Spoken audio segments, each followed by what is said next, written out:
here, we're gonna flip the boat around, we're gonna slow down, and going back to the ramp, I'm gonna try trolling threaded night crawlers and a rigged anchovy. A lot of times, a big tray bait anchovy will produce nice kings out here at Folsom and some trout too. So I wanted to share with you today how I roll bait. Doesn't matter if it's shad, herring, anchovies, whatever.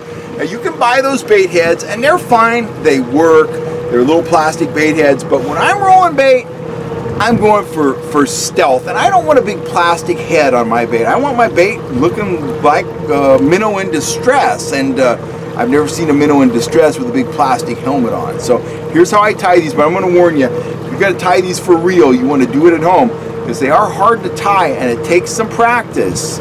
But that's what we're using. We're using 10-pound Vantage fluorocarbon. I'm going to cut 2 pieces of line. First piece of line, I'm gonna, I don't know, 40 inches or so, something like that. Cut that off here with the little line cutter. And then, I'm gonna cut a second piece, 16 inches long or so.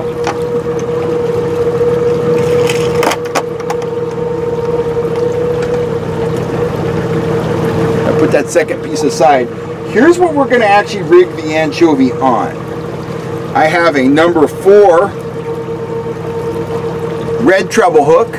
Match the size of your hooks to the size of your bait. If I was rolling 2-inch long shad, I wouldn't be using a number 4, probably be using a number 8. Match the hook to the size of your bait. This is going in the anchovy's tail. And then I've got about a number 6 octopus hook. That's going in the anchovy's head. And I need to tie this on a sliding snell that can move the hook up and down the leader. That's how I achieve the bend in the bait that makes it roll through the water properly. So let's get started.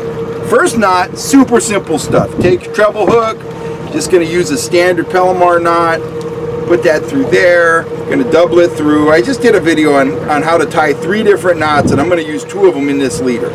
The Palomar is the first one, and I'm going to use my egg loop snell knot, which is my standard snell knot. So there we go, I've doubled the line. Oh, we got a release here.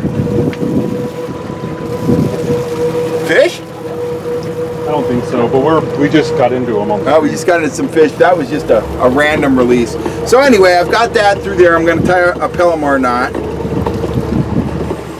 I'm sure you all know how to tie this already. I've doubled the line, I've done the granny. I'm going to drop the hook through the loop.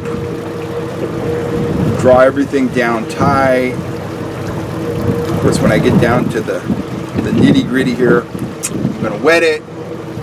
Pull that down. That is one sharp hook. That's an Eagle Claw laser sharp. That is sharp. Some pretty good marks on the screen here. Wes is all excited.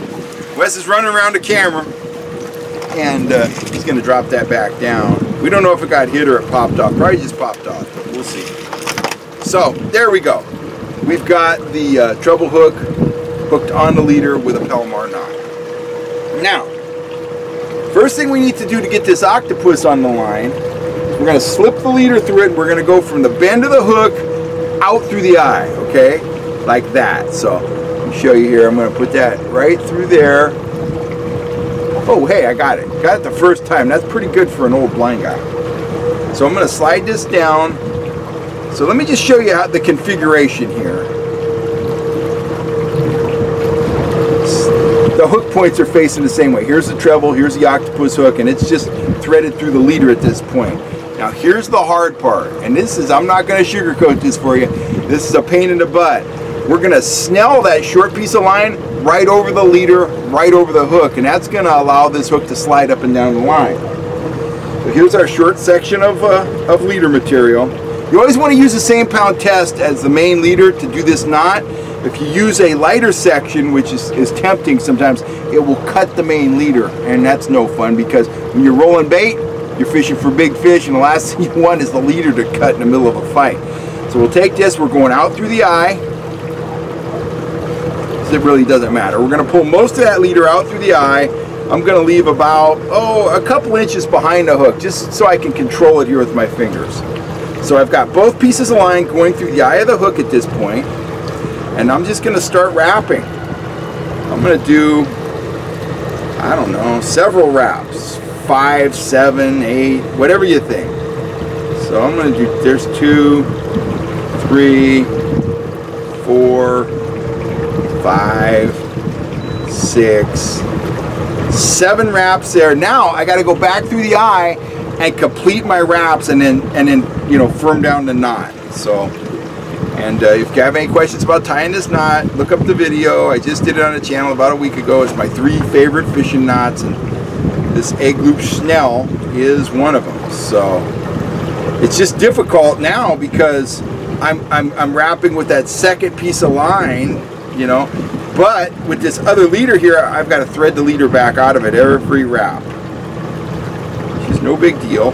Just grab it with your finger. It takes a little practice, as I said, but you'll get the hang of it. This is something good to do when you're watching television. Take your time. The kitchen table, you got good light. Like right now, I'm being affected by some shadows I got going on here and stuff. But anyway, there we go. I've done my wraps. I'm done with that part, and I'm just going to snug this knot down at this point, just like that. I'm going to pull it here down pretty good. I'm going to pull that back tag end, just like that. Now, there's how it looks as it stands right now. Now I'm going to trim those tag ends, but I'm not going to trim them super short, because that's how you adjust the tension of your knot. You don't want to cut them super short. So I'm going to leave 1/2 to 3/4 of an inch on the front and on the back. That way I can adjust that the tension of that knot. It's a harder time cutting it off than I had tying a knot. Okay, so now check it out. That hook is probably, what is that? Maybe 8 inches from the treble? Watch. Take this hook. I'm just going to give it some pressure on the leader. And that, see how it slides up and down there? Just like that? Very nice. What that's going to allow me to do is rig an anchovy. Up here at the top end of the leader, I'm just going to tie a double overhand loop knot, and I'm going to attach this to a trolling swivel, because if I don't, it's going to make a big mess, because it's going to be rotating. So let me tie this off, and I don't know that we're going to put this on right this second, but I do have a spinning rod here. I'm going to grab my spinning rod, and I'm going to dunk this in the water. Actually, Wes has got a rod up. I'm going to grab that rod from Wes. Let me grab an anchovy here. I'll show you how I put the anchovy on. Okay, I'm back. I got my handy dandy bait cooler here.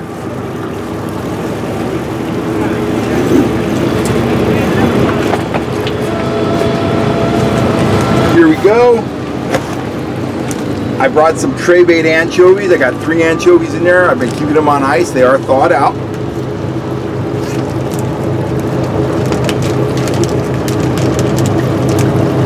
You need to check the regulations, but I'll tell you what, anywhere there's kokanee, small salmon, small trout, and big predatory fish, that is a dynamite bait.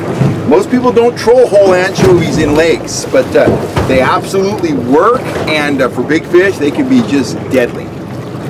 Here's what you want to do. I'm going to slide this snell up just a hair. You take my treble hook, I want it firmly fixed in the bait. So I'm gonna take the bait here, I'm going to hook it right down through the bait like this. Make sure you can see that. Just hooking it in the side about 1 inch up from the tail. Move a couple scales there, and I want it in there just like that. You see that? Now, I'm going to take that octopus hook, and I'm going to put it right up through the bony part of the head. I'm just depending on this octopus to hold the bait in place. I'm not really depending on it to hook fish. Sometimes you hook them on this, but mostly I just want a firm connection to hold the bait in place. So I'm going right up through this anchovy's head. Oh yeah, I got it just right too. It got the bony part. So there we go.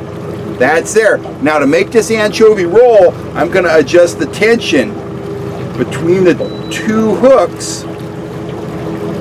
I'm going to form a little curve into the bait. I don't want a super big curve. That's enough right there. Let me show you this bait from this configuration there, from that angle. See the curve in that bait? Now we're going to put it in the water. I'll have Wes hold the camera, and we'll get some footage of this bait in the water. Okay, guys, here I am at the side of the boat. I got a good trolling swivel on there. There's the anchovy. We're going to dunk him in the water and I'll show you the action. So let's see. Probably a little There you go. That's what you want. See that nice straight rotation on that bait? That is a killer. It's a killer on kings. That's a killer on big trout.